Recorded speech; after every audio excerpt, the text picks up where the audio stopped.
أعوذ بالله السميع العليم من الشيطان اللعين الرجيم بسم الله الرحمن الرحيم الحمد لله الذي لم يشهد أحدا حين فطر السماوات والأرض ولا اتخذ معينا حين برأ النسمات لم يشارك في الإلهية ولم يظاهر في الوحدانية قلت الألسن عن غاية صفته والعقول عن كنه معرفته وتواضعت الجبابرة لهيبته وعنت الوجوه من خشيته وانقاد كل عظيم لعظمته فلك الحمد متواترا متسقا متواليا والصلاة والسلام والتحية والإكرام على سيدنا ونبينا وطبيب نفوسنا وشفيع ذنوبنا العبد المؤيد والرسول المسدد والمصطفى الأمجد المحمود الأحمد أبي القاسم محمد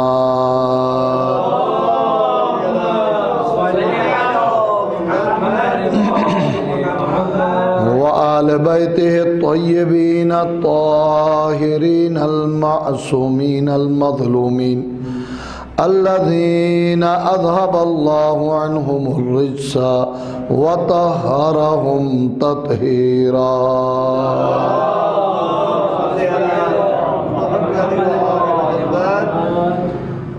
لا سيما على بقية الله في الأرضين وحجته على العالمين عجل اللهم له الفرج وسهل اللهم له المخرج واجعل لنا من أنصاره وأعوانه ورحمة الله على محبيهم ولعنة الله على أعدائهم أجمعين أما بعد فقد قال الله تبارك وتعالى في قرآن المجيد والفرقان الحميد بسم الله الرحمن الرحيم وضرب الله للكافرين امرأة نوح وامرأة لوط إذ كانتا تحت عبدين صالحين من عبادنا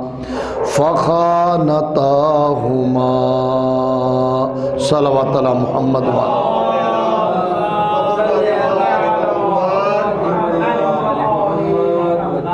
سامعین ذوی الاحترام، ہمیشہ کی طرح سے ابتدائی گفتگو میں چند ایک فقہی مسائل کا ذکر.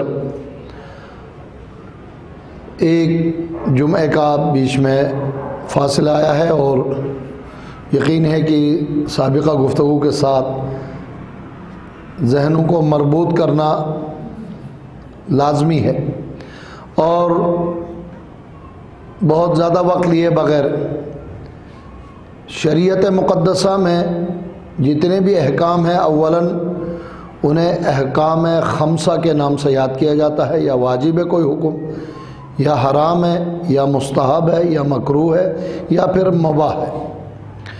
مگر ان 5 احکام کو بھی 2 بڑے حصوں میں تقسیم کیا جاتا ہے: واجب، حرام، مستحب، مباح، مکروہ، یا عبادات میں سے یا پھر مد مقابل معاملات میں سے.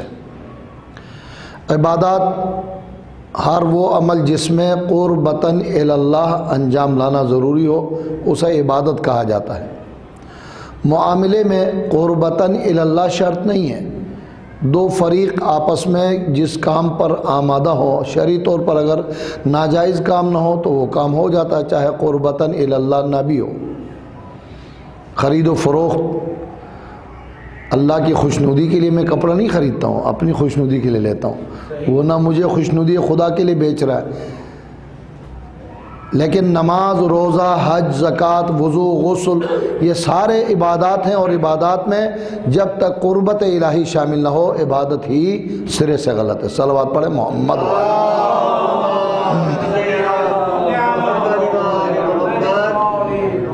اور جو معاملات ہیں وہ بھی شریعت مقدسہ میں دو ناموں سے بیان کیے گئے ہیں، یعنی دو حصے ہیں اس کے۔ ایک کا نام ہے عقود جو لفظ عقد کی جمع ہے، اور ایک ایقاعات جو ترجمے کے لحاظ سے یک طرفہ معاملہ کو کہتے ہیں۔ عقود جس میں دو طرفہ معاملہ ہو۔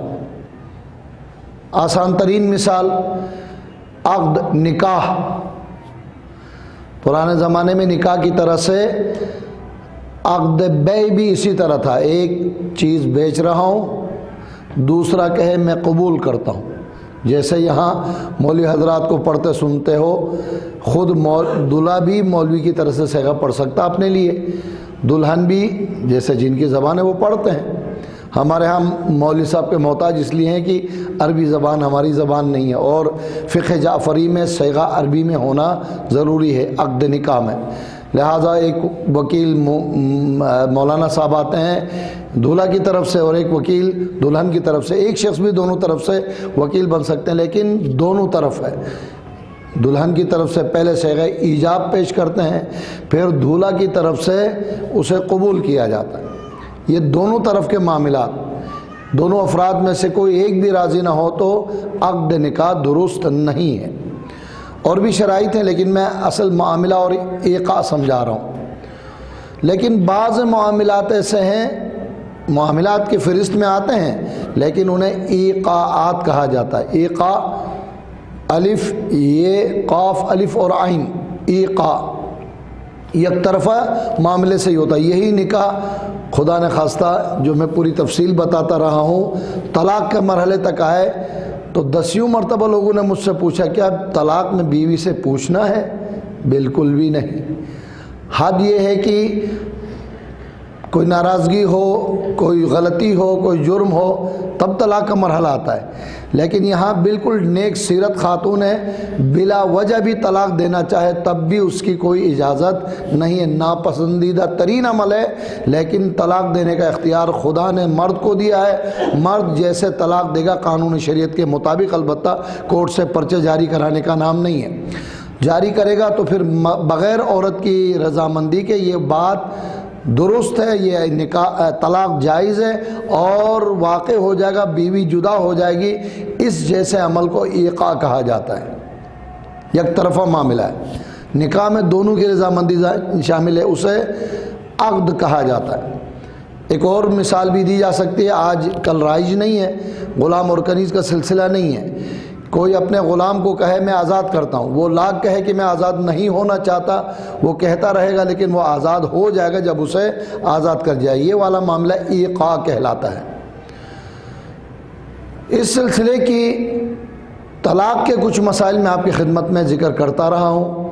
یہ ہے دوبارہ یاد دلانے والی بات، اب تک کی جو بات ہے وہ نئی بات تھی۔ میں نے عرض کیا طلاق 3 قسم کے، طلاق رجعی، طلاق خلع اور طلاق مبارات۔ جہنم میں چلے جانے سے بہتر یہ، بہت مشکل مسئلہ ہے۔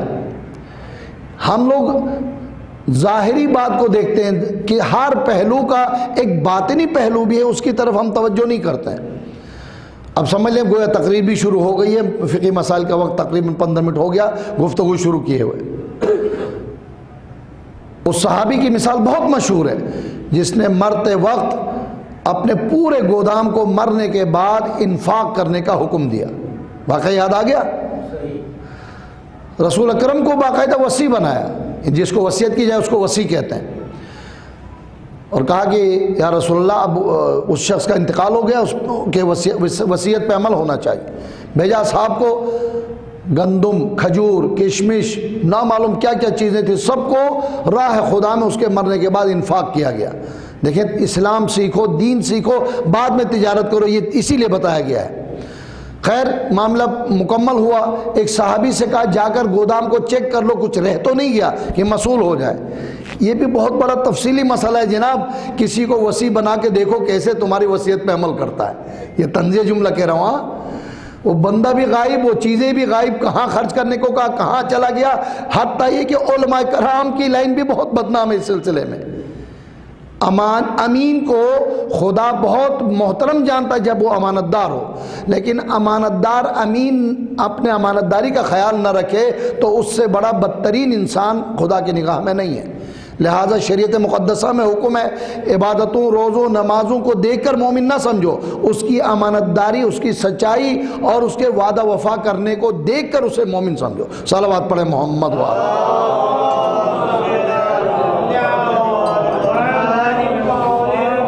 لہذا فرمایا جا کے چیک کر لو کوئی چیز رہ نہ جائے، ہم مسئول نہ ہو جائیں۔ ایک صحابی گیا، پورا علاقہ، پورا گودام چھان کر آئے، یا رسول اللہ کچھ بھی نہیں ملا۔ رسول نے تاکیداً پوچھا کچھ بھی نہیں ملا؟ اس نے ایک سوکھی سی کھجور نکال کر دکھایا، یا رسول اللہ ایک کونے میں یہ کھجور ملا ہے۔ ادھر بھی کھجور کی مثال تھی نا۔ انشاءاللہ آپ متوجہ میں عرض کروں اور اصل گفتگو آگے شروع کر لوں۔ ایک مرتبہ رسول نے فرمایا وہ میرے ہاتھ میں دیں۔ رسول نے ہاتھ میں لے کر کہا لوگوں متوجہ ہو جاؤ، اپنی زندگی میں یہ جو سوکھی کھجور ہے اسے انفاق کرتا، اس کا زیادہ ثواب تھا مرنے کے بعد پورا گودام انفاق کرنے سے۔ ہمیں بھی سمجھ میں نہیں آ رہا کہ پورا گودام کھجور سے بھی کم ہوا، لیکن رسول فرما رہے تو یقیناً بات وہی صحیح ہے جو رسول فرما رہے ہیں۔ ہم سب کی جان رسول کی ذات گرامی اور طہارت و صداقت پر قربان، رسول کی بات ہمیں سمجھ میں آئے، عمل کر سکے۔ صلوات پڑھے محمد وآلہ۔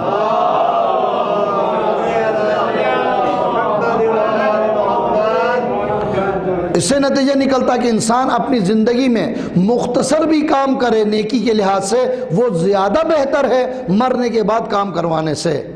حالانکہ وہ بھی نیکی ہے، وہ بھی بہت مشکل ہے کہ مرنے کے بعد مثلا میرا یہ گھر مسجد کو دو، امام بارگاہ کو دو، مکتب کو دو اور مدرسے کو دو، بہت مشکل ہے، اور اگر کرے تو نیکی کا کام ہے۔ لیکن رسول فرماتے ہیں کہ یہ کام اگر زندگی میں کر کے جاتا کیا کہنا۔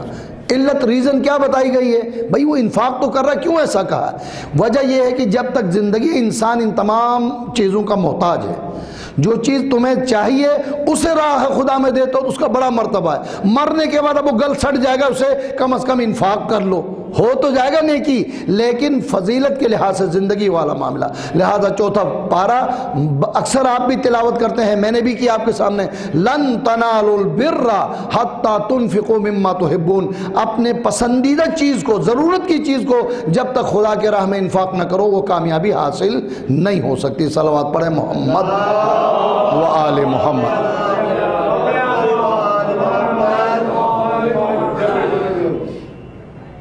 باقی تقریر مجھے آتی نہیں ہے، اس کے لحاظ سے میں مختصر کچھ باتیں عرض کرتا ہوں، فقہی مسائل ایک طالب علم کی حیثیت سے کچھ باتیں آپ کی خدمت میں عرض کی۔ اب جو عنوان آپ کی خدمت میں عرض کر رہا ہوں، جس کے لیے میں نے قرآن کی جس آیت کو تلاوت کیا ہے، 28واں پارہ ختم ہو رہا ہے، 29واں پارہ شروع ہو رہا ہے۔ 29واں پارہ تبارک الذی بیدہ الملک سے شروع ہوتا ہے، اس سے پہلے کی 3 آیتیں آج موضوع سخن ہیں۔ پہلی آیت میں جو اس سورہ کی، سورہ مجادلہ کی آخری 3 آیتیں، 11، 12 اور 13 نمبر آیت، جس سبب سے میں نے یہ قرآن کی آیتیں تلاوت کی ہیں وہ سبب یہ ہے کہ جمادی الاول کی 13 تاریخ اور جمادی الثانی کی 3 تاریخ شہادت حضرت بی بی فاطمہ زہرا سلام اللہ علیہ۔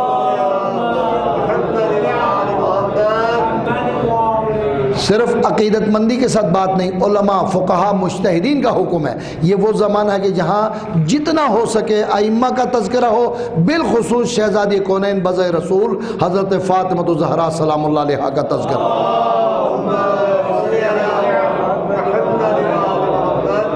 پچھلے جمعے قبلہ مولانا عباس زیدی صاحب نے، مجھے نہیں معلوم کس طرح سے کس عنوان کے تحت بات کی ہے، ایک وسیع عنوان ہے سیرت جناب سیدہ، آسان باتیں سمندر ہے، لیکن ایک پہلو میں اس لحاظ سے عرض کرنا چاہتا ہوں کہ بعض علماء، فقہا، مجتہدین اس طرح ذکر کرتے ہیں۔ قرآن مجید میں پروردگار عالم نے عبرت اور سبق کی خاطر نیکوکار خواتین کا بھی ذکر فرمایا ہے اور بد کردار خواتین کا بھی ذکر کیا ہے۔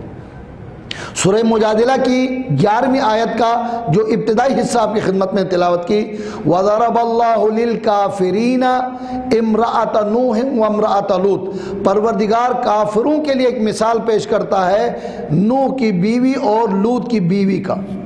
کیا ہوا؟ اِذْ كَانَتَا تَحْتَ عَبْدَيْنِ صَالِحَيْنِ، خدا فرماتا کہ میرے دو صالح یعنی نوح اور لوط علیہ السلام دونوں انبیاء ہیں، ان کے ماتحت تھے، ان کی زندگی میں تھیں یہ خواتین، لیکن فخانتاہما، انہوں نے ان کی بات نہیں مانی۔ میں ضروری سمجھتا ہوں خانتاہما کا ترجمہ کروں، علامہ ذیشان حیدر جوادی صاحب نے اپنے حاشیے میں یہ جملہ لکھا ہے اور متعدد مفسرین نے لکھا ہے خانتا سے مراد بد کرداری مراد نہیں ہے جسے ہم خیانت کہتے ہیں، کیونکہ چاہے وہ کافرہ کیوں نہ ہو، پرانے زمانے کی مثالیں ہیں، کافر ہو سکتی ہے لیکن نبی کی بیوی بد کردار نہیں ہو سکتی، جسے ہم بد کرداری کہتے ہیں، یعنی حق زوجیت میں خیانت کرنا وہ جائز نہیں ہے۔ مومن کے لیے جائز نہیں ہے کہ کسی نبی کی بیوی کے لیے یہ بات منسوب کرے۔ خیانت سے مراد نوح کی بیوی کی پریشانی یہ تھی کہ حضرت نوح علیہ السلام کو پروردگار نے کشتی بنانے کا حکم دیا تھا، بیابان عرب صحرا ہے، پانی کا کوئی نام تصور نہیں، وہاں پر ایک بندہ کشتی بنائے، معلوم ہے کشتی بناتے کہاں پر ہیں؟ بالکل ساحل سمندر پہ بناتے ہیں، جب تیار ہو جائے تو دھکا دے کے پانی میں لے جاتے ہیں، صحرا میں کہاں لے کر جائیں گے اسے؟ اس زمانے میں کھینچنے کے لیے لفٹر بھی نہیں ہوتے تھے، کہاں لے جائیں گے؟ بیوی کو بات سمجھ میں نہیں آ رہی تھی، حضرت نوح فرماتے حکم خدا سے بجا لا رہا ہوں، یہ کام کر رہا ہوں، لیکن وہ جا کر لوگوں سے کہتی ہے بوڑھا دماغ کھو گیا اس کا، پاگل ہو گیا ہے، صحرا میں کشتی بنا رہا ہے۔ حضرت نوح علیہ السلام کو بڑی اذیت پہنچتی، جو اس بات کو پسند نہ کرے کہ شوہر کیا کر رہا ہے وہ اس سے کبھی اسلام کی بات قبول کرے گی ممکن نہیں تھا، لہٰذا طوفان آنے کے بعد اب سمجھ میں آ گیا ہو کہ کشتی کیوں بنا رہے ہیں۔ نوح کی بیوی نے بھی انکار کیا، نوح کے بیٹے نے بھی انکار کیا، بچے نے بھی، یہاں تک کہ وہ غرق ہو گئے لیکن کشتی میں سوار نہیں ہوئے۔ کشتی میں سوار ہونے کا معاملہ اتنا اہم تھا کہ نبی نے مثال دی، مثل اہل بیتی کمثل سفینۃ نوح من رکبھا نجا ومن تخلف عنھا غرق وہوا۔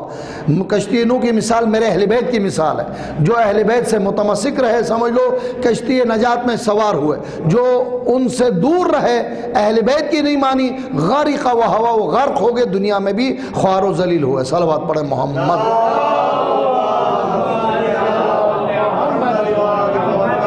اور جناب لوط کی زوجہ کا خیانت کیا ہے؟ ان کی خیانت کے بارے میں بیان کیا جاتا ہے کہ اس زمانے میں بد کرداری انتہا کو تھی، زمانہ بدل کے آ رہا ہے، مائک ممبر اور پھر کیمرہ، یہ بات کہاں تک پہنچ جائے مجھے نہیں پتا، لیکن شریعت کا معاملہ ہے، ہوشیار رہنے کے لیے قوم و ملت کے مومنین افراد نسل نو کو ان قباحتوں سے آگاہ کرنا واجب نہیں اوجب ہے۔ زمانہ بدل رہا ہے، لوگ ترقی یافتہ ہو گئے ہیں، خوش خیال بن گئے ہیں، کس طرح؟ ارے وہ مرد عورت کی شادی تو پرانی بات ہے، مرد اور مرد کی شادی ہونی چاہیے، کوشش ہو رہی ہے، باقاعدہ تنظیمیں بنائی گئی ہیں، ٹیمیں تیار کی گئی ہیں، باقاعدہ نوجوان ایک دوسرے کے ساتھ خوشی خوشی شادی کرنے کے لیے تیار ہے۔ زمانہ اتنا بدل گیا ہے، مذہب کا ستیہ ناش ہونے والا ہے، لہٰذا ہوشیار رہیں۔ ابھی جتنا اس عمل کی برائی پیش کیا جائے کم ہے۔ مکہ اور مدینے کے درمیان میں نیو سٹی تیار ہوا ہے، اور نیو سٹی میں کیا ہوا ہے؟ وہ تو پرانی شہر کی باتیں ہو گئی نا کہ مدینے میں رسول کی زیارت کرو اور مکے میں خانہ کعبہ کی زیارت، وہ تو باتیں پرانی ہو گئی، نئی بات ہونی چاہیے۔ ارے بھائی انداز گفتگو سمجھ میں آ رہا ہے کہ آپ بھی فتویٰ سمجھیں اس کو، نئی بات ہونی چاہیے۔ کیا ہوا؟ باقاعدہ مسلمان سلمان خان کو لے جا کر باقاعدہ ننگی گلوکاروں کے ساتھ ڈانس کروایا، کس کے مقابلے میں؟ خانہ کعبہ کے اجتماع کے مقابلے میں۔ کسی نے مذاق کے طور پر بنایا لیکن حقیقت پر مبنی جملہ ہے کہ سلمان محمد بن سلمان اپنے ناچ گانے کی محفلوں میں مصروف ہے اور اسرائیل بیت المقدس اور خانہ کعبہ کو ڈھانے میں مصروف ہے۔ یہی ہو رہا ہے نا، بیت المقدس تو چھن چکا، اب کوئی اللہ معجزہ دکھا دے، آخری امام آئے اور قبلہ اول کو آزاد کرائے تو بات الگ ہے، ورنہ مسلمانوں میں کوئی تپڑ تو ہے نہیں۔ وہ مسلمان سارے ناچ گانوں میں لگ گئے، سارے مسلمان 35 اسلامی ملکوں نے ایران کے خلاف، اسلام کے خلاف باقاعدہ ایکا کر لیا۔ اب وہ اسرائیل کو سلام کر رہے ہیں، اسرائیل کو آقا مان رہے ہیں۔ کہنا کیا چاہ رہا تھا میں، اس ٹیم نے جو نیو سٹی باقاعدہ تعمیر کروایا ہے، سعودی عرب کے حکماء سے کہا کہ ہم لوگ آپ کے رشتہ دار ہیں۔ کس لحاظ سے؟ قوم لوط کے فعل کے لحاظ سے رشتہ دار ہیں۔ باقاعدہ انہوں نے رشتہ پیش کیا ہے اور کہا کہ حضرت ابراہیم ہمارے دادا تھے، جناب لوط ابراہیم علیہ السلام کے زمانے کے قریب قریب کا زمانہ ہے۔ علاقے الگ تھے مگر اس علاقے اور اس زمانے کے بنی اسرائیل کی قوم میں باقاعدہ کہا کہ ہم قوم لوط کے فعل کو باقاعدہ دنیا میں رائج کرنا چاہتے ہیں۔ ہوشیار رہو، اگر بیت المقدس کے بعد خانہ کعبہ سے کے علاقے سے یعنی مقدس شہروں سے یہ باتیں رائج ہوں تو مسلمان ذرا مروب بھی ہوں گے۔ باقاعدہ خانہ کعبہ کے پیش نماز نے بن سلمان کے لیے باقاعدہ اپنی تقریر میں کہا کہ اس پر الہام ہوتا ہے، خدا ان کو باتیں بتاتا وہی کام کرتا۔ خدا لعنت کرے اس پر بھی اور اس کے الہام ہونے والے بادشاہ پر بھی۔ ایک بار صلوات پڑھے محمد۔ یہ واحد مرحلہ ہے کہ جہاں پر مومنین کرام اپنی تنظیمی نظریات کو دور کر کے ان ظالموں، ان اسلام دشمن نام نہاد مسلمانوں کے خلاف متحد ہو، جتنا مظاہرہ کیا جائے، جتنا ان کے ساتھ نفرت کا اظہار کیا جائے کم ہے۔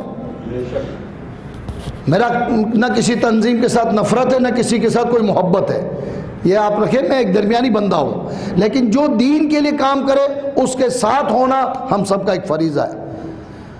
امت وحدہ کے نام سے بینر اور پوسٹر میں نے سولر بازار کے ایریے میں دیکھا ہے، پرسوں اتوار کو 3 بجے دوپہر نمائش سے تبت سینٹر پر ان ظالموں کے خلاف آواز بلند کرنے کے لیے ایک ریلی نکالی جائے گی۔ ہم سب کا فریضہ ہے، ضرور شرکت کرنا چاہیے۔ یہ بیت المقدس کے لیے جو ریلی نکالتے ہیں یا اسی طرح سے مومنین کے حقوق کی خاطر پس منظر بندوں کو چھپا کر قید کر کے معدوم کر کے بیچارے ماؤں کو بیٹیوں کو پریشان کیا ان کے خلاف جو کرتے ہیں، ان میں سے ایک فریضہ یہ ہے کہ ضرور آج آواز بلند کرنی چاہیے، ورنہ آج خاموش رہے کہ ایک وقت آئے گا اس نیو سٹی میں مرد کی شادی باقاعدہ رچائی جائے گی۔ اس کے لیے باقاعدہ تیار ہو رہا ہے۔ قوم لوط کا مسئلہ وہاں سے چھڑ گئی، میں تو جناب سیدہ کی طرف جا رہا تھا لیکن بات یہاں آ گئی ہے تو ذکر کرتا چلو، پھر انشاءاللہ آگے 3 جمادی ثانی تک گفتگو کرنا موقع ملے گا، پھر انشاءاللہ آپ کی خدمت میں عرض کروں گا۔ لوط علیہ السلام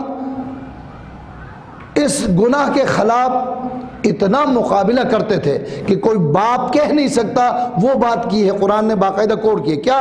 3 بیٹیاں تھیں، وہ ظالم بدفعلی کی طرف رائج ہوتے تھے۔ جناب لوط علیہ السلام اپنی بیٹیوں کو پیش کرتے رہے جائز طریقے سے، میری بیٹیوں سے شادی کرو، غلط کام کیوں کرتے ہو؟ کوئی باپ کہہ سکتا ہے؟ شادی کے لیے بھی نہیں کہہ سکتا، لیکن حضرت لوط علیہ السلام ان لوگوں کو برائی سے روکنے کی خاطر کہا کرتے تھے۔ لوگ ایک نہیں سنتے تھے، ان کے گھر میں جو مہمان آتا اس پر بھی حملہ کرتے تھے، اس کی عزت تار تار کرنے پر تلے ہوتے تھے۔ حضرت لوط حد المقدور آنے والے کو، خیانت کی بات کر رہا ہوں، آنے والے مہمان کو چھپاتے تھے اور اس کا احترام کرتے تھے۔ اور زوجہ خیانت یہ کرتی تھی کہ گھر میں کوئی مہمان آئے جا کر اوباش بندوں کو بتاتے ہمارے گھر میں مہمان آئے۔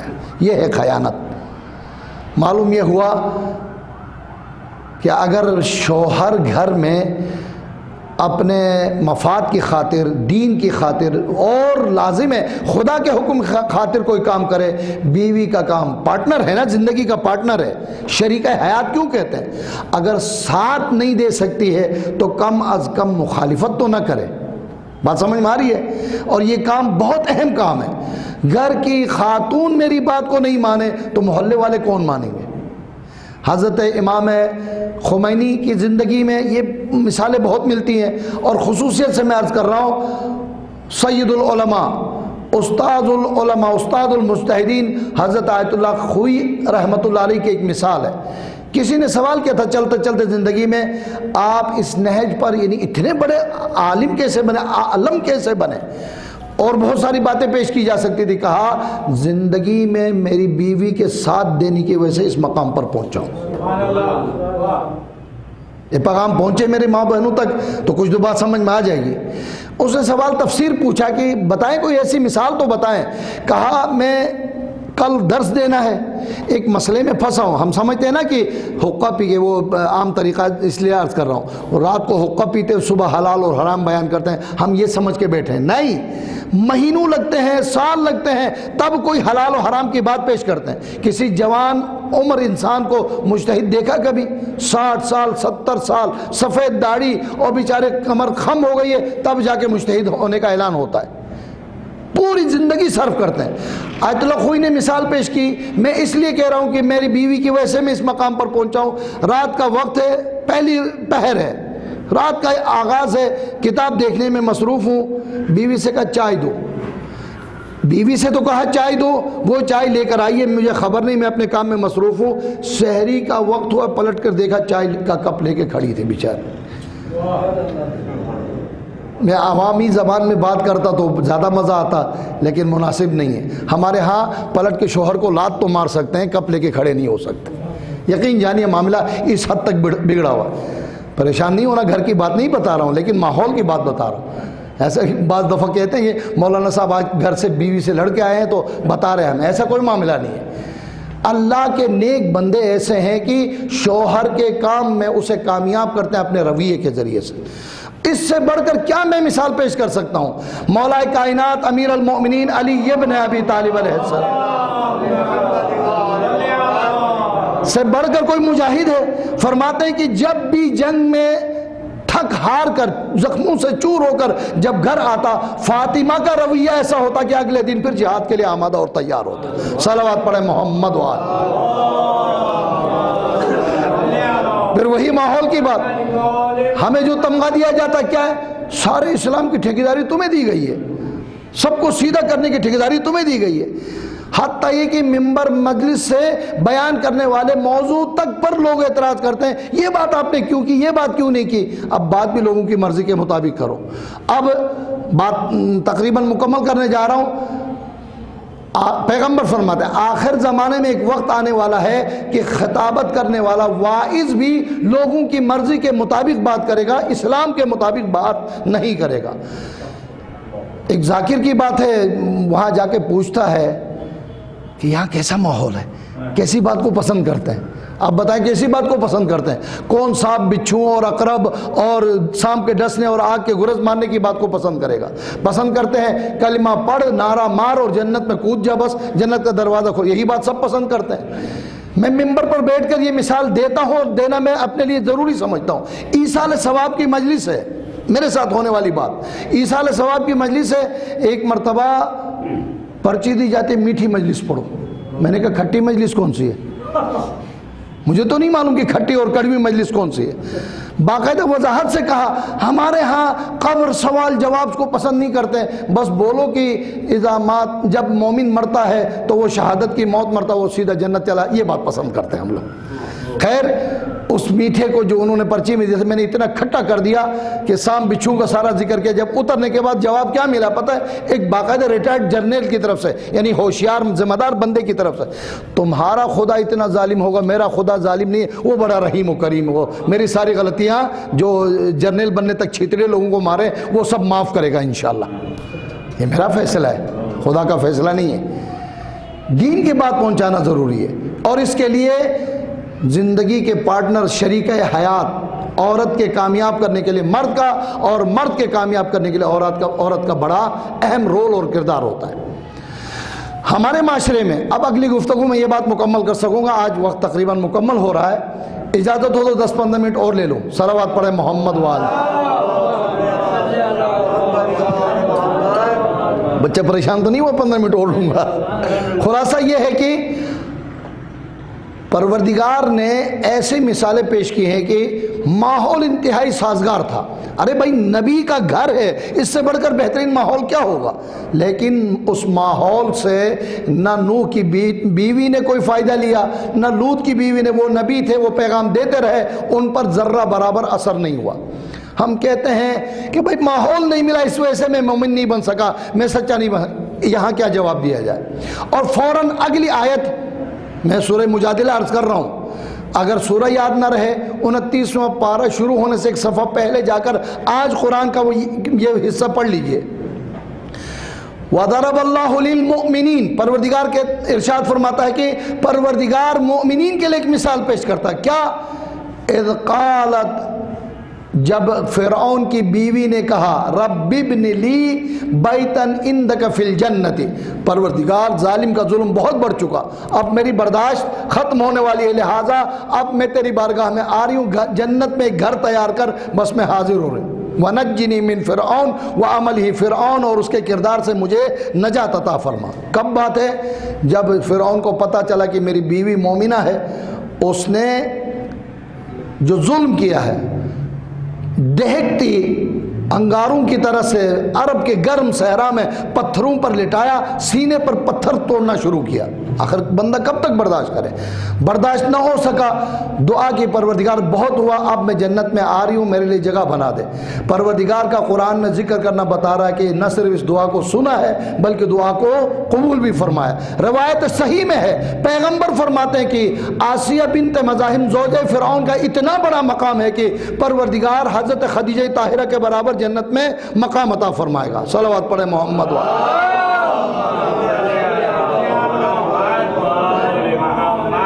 بیک گراؤنڈ سن لیجئے.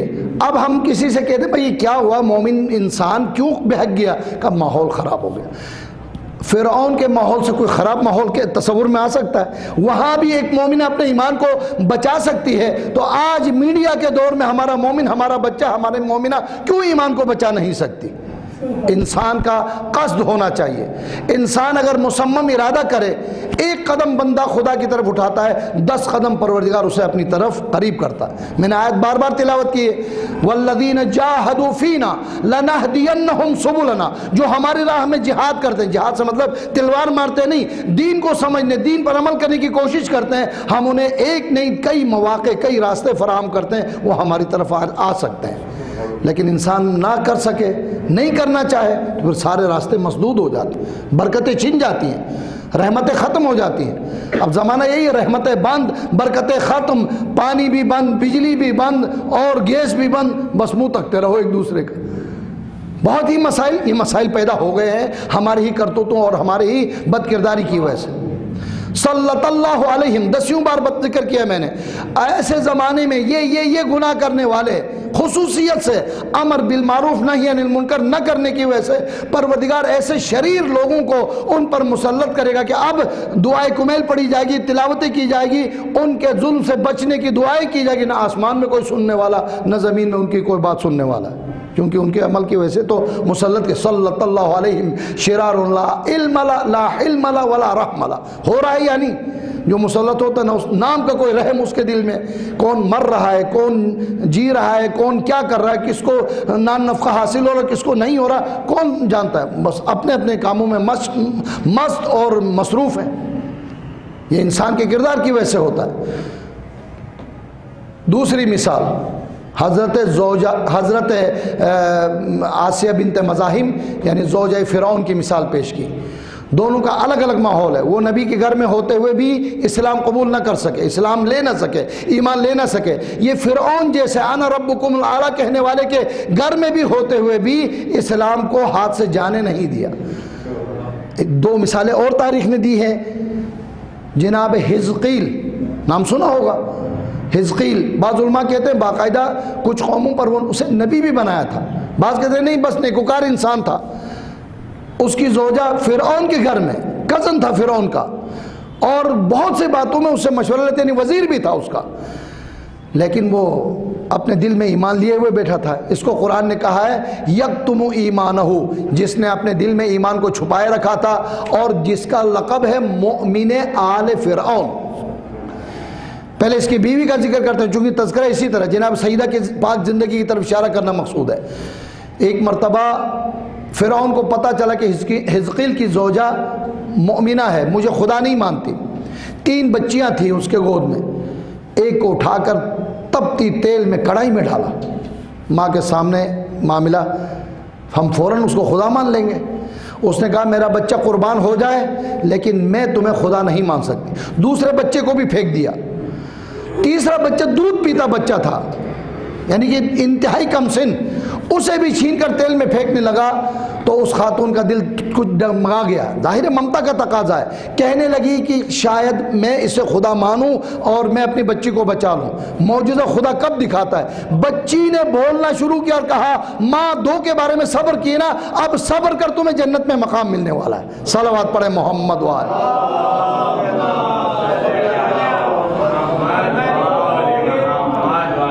قربانیاں دے کر ایمان بچایا جاتا ہے، بغیر قربانی دیے سہولت کے ساتھ ایمان بچانا بہت مشکل ہے۔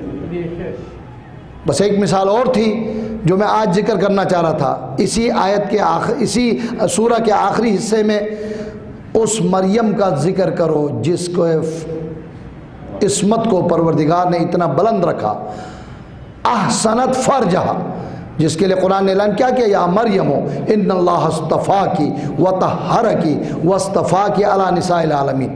ہر ایک میں ایک ہدف پوشیدہ ہے۔ ایک مثال نبی کے بیویوں کی دی، ایمان نہ لا سکے، ایک فرعون جیسے کافر کی مثال دی، اس کے گھر میں بھی ایمان بچانے والی خاتون تھی، ایک خاتون کی مثال دی جس کا شوہر ہی نہیں ہے لیکن وہ پاک دامن رہنے کی وجہ سے، آیت کا آخری حصہ ہے، اس کا خدا پر ایمان مستحکم ہونے کی وجہ سے اسے پروردگار نے پاک اور معصوم قرار دیا۔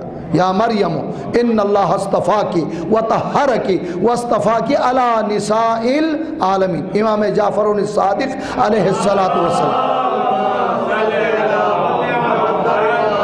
مشہور حدیث اصول کافی میں فرماتے ہیں کہ پروردگار نے حضرت مریم کو نساء العالمین پر فوقیت دی ہے، اس سے مراد اس زمانے کے خواتین پر سرداری دی ہے، لیکن ہماری دادی سیدۃ نساء العالمین ہے، دنیا آخرت کی ہر خاتون، ایون جناب مریم، جناب سارہ، جناب آسیہ مزاحم اور جناب حوا پر بھی سرداری سیدہ عالمین بضع رسول فاطمہ الزہرا سلام اللہ علیہا کو حاصل۔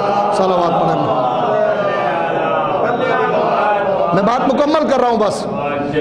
اگر حضرت مریم کو ایک عیسیٰ کی وجہ سے فرشتہ آ کر بشارت دی تھی نا، پروردگار تمہیں بیٹے کی بشارت دینا چاہ رہا ہے، ایک مریم کی وجہ، ایک عیسیٰ کی وجہ سے جناب مریم کو اگر مقام ملتا ہے، کیا کہنا سیدہ عالمین کا؟ پروردگار نے حسن حسین جیسے 2 بچے ایسے دیے کہ سردار جوانان جنت قرار پائے، سیدہ شباب اہل الجنہ۔ صلوات پڑھے محمد۔ بہت ساری فضیلتیں، ایک فضیلت اور عرض کروں، حضرت مریم کی طہارت و پاکیزگی کی وجہ سے ان کی ماں نے اسے بیت المقدس کے پاک مقام پر انہیں معین کیا تھا، وقف کر دیا تھا مسجد کے لیے۔ پوری کہانی عرض نہیں کروں گا کہ بیٹی کو کیوں وقف کیا، قصہ کچھ اور ہے۔ اور میں نے پڑھا ہے تفسیر میں کہ بعض روایت میں حضرت زکریا ان کے پھپھا تھے، رشتہ سمجھتے ہیں، یا خالو تھے، ٹھیک ہے، خالو، لوگوں نے خالو سنا ہوگا نا، اس لیے خالو تھے، ہم بھی بہت سن کے خالو میں پریشان نہیں ہونا۔ اور وہ ان کی تربیت فرما رہے تھے۔ وَكَفَّلَهَا زَكَرِيَّا، قرآن کی آیت ہے، حضرت مریم کی کفالت جناب زکریا فرما رہے تھے۔ ان کی عزت طہارت کا تقاضا تھا، حجرے کو تالا لگا کے جاتے تھے، خود کھانا پہنچاتے تھے۔ ہوا یہ کہ ایک مرتبہ دروازہ کھولا، کلما دخل علیہا زکریا، حضرت زکریا جناب مریم کے پاس داخل ہوئے، دیکھا ان کے سامنے دسترخوان بچھا ہوا ہے اور طعام، جنتی طعام کھانے میں مصروف ہے۔ جلال کے عالم میں پوچھا کس کی طرف سے؟ انا لک ھذا، کھانا تو میری ذمہ داری تھی پہنچانے کا، یہ کس نے پہنچا؟ عورت کی عزت عفت بہت نازک ہے، بات کہیں اور نکل جائے گی، میں دوسری بات شروع کروں۔ حضرت زکریا نے سوال کیا کس کی طرف سے؟ کہا ھذا من عند اللہ، اللہ کی طرف سے، اور فوراً دلیل دی، ان اللہ یرزق من یشاء بغیر حساب، خدا جسے چاہے بے حساب رزق عطا فرماتا ہے۔ صلوات پڑھیں محمد۔ حضرت زکریا سمجھ گئے ہیں کہ یہ کسی انسان نے نہیں، پروردگار نے جنتی طعام جناب مریم کو پہنچا دیا ہے۔ اگر ایک مرتبہ طعام پہنچنے کی وجہ سے جناب مریم کا مرتبہ بڑھ سکتا ہے، آئیے سیدہ عالمین بضع رسول فاطمہ الزہرا کا نہ صرف طعام پہنچا، کھجور، پھل، یہ سب واقعات ہیں، نہ صرف طعام جنتی سے وہ فیضیاب ہوئی بلکہ ان کے بچوں کے لیے خوان جنت بھی، اور دسترخوان کے ساتھ ساتھ بچوں کے لیے درزی بن کر فرشتوں نے کپڑے بھی پہنچا دیے۔ کتنا بڑا مقام!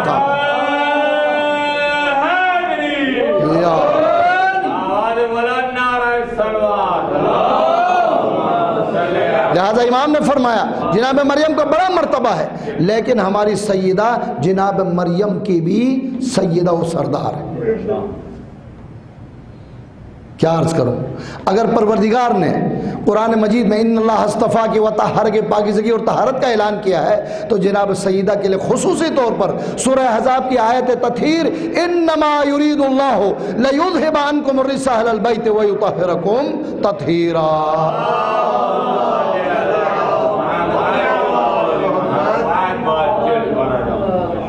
باقی انشاءاللہ اللہ نے توفیق دی تو آئندہ گفتگو بات کو اختتام کرنے کے لیے ہمارا فریضہ ہے کہ عظیم قربانی کربلا کا اشارتاً ذکر کروں۔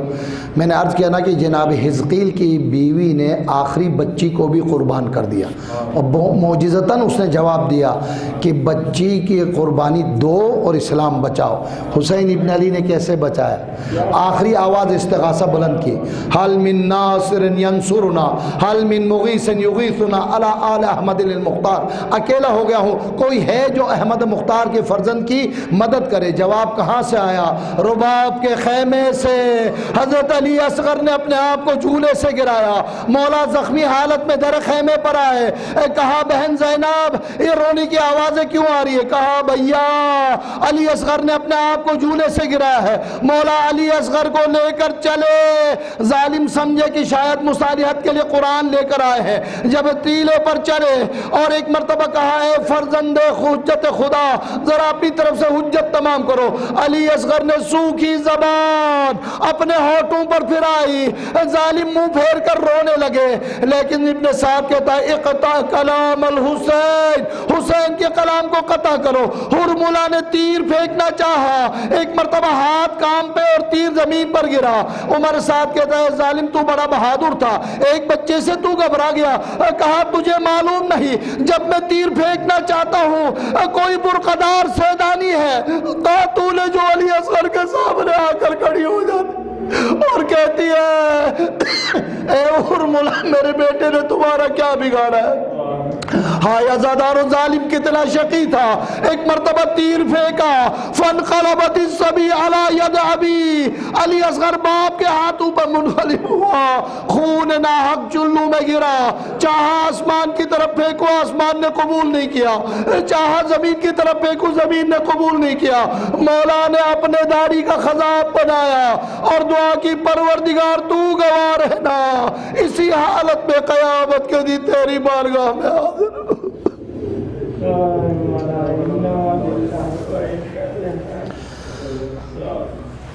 الا ولعنۃ اللہ علی الظالمین وسيعلم الذين ظلموا أي منقلب ينقلبون اللهم آتنا في الدنيا حسنة وفي الآخرة حسنة وقنا عذاب النار وعذاب القبر وعذاب الحشر واحشرنا مع المتقين والأبرار۔ پروردگار ہمارے اس توسل کو اپنی بارگاہ میں قبول فرمائے۔ جناب سیدہ کا تذکرہ ہوا ہے، پروردگار جناب سیدہ کے عصمت و طہارت کا واسطہ ہماری ماں بہنوں کے عزت و عفت و حیا کی پاسداری فرما۔ پروردگار مومنات کو جناب سیدہ کی سیرت پر چلنے کی توفیق عنایت فرما، عالم اسلام کو سر بلند فرما، دشمنان دین، دشمنان مذہب، دشمنان سیدہ کو نابود فرما۔ پروردگار امریکہ، اسرائیل اور ان کے حواریوں کو نابود فرما۔ مملکت خدا داد پاکستان، مملکت اسلامی ایران اور انقلاب اسلامی کی حفاظت فرما۔ پروردگار حاضرین و غائبین کے حوائج شرعیہ کو پورا فرما، جو پریشان حال ہیں ان کی پریشانیاں دور فرما، جو مریض ہیں بحق جناب سیدہ انہیں شفاء کلی عنایت فرما۔ پروردگار آخرت میں ہم سب کو شفاعت جناب سیدہ نصیب فرما۔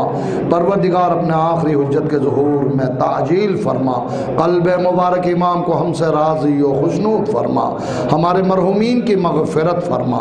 ربنا تقبل منا انک انت السمیع العلیم وتب علینا انک انت التواب الرحیم۔ پروردگار ہمارے اور ہمارے مرحومین کے تمام گناہان کبیرہ و صغیرہ کو معاف فرما۔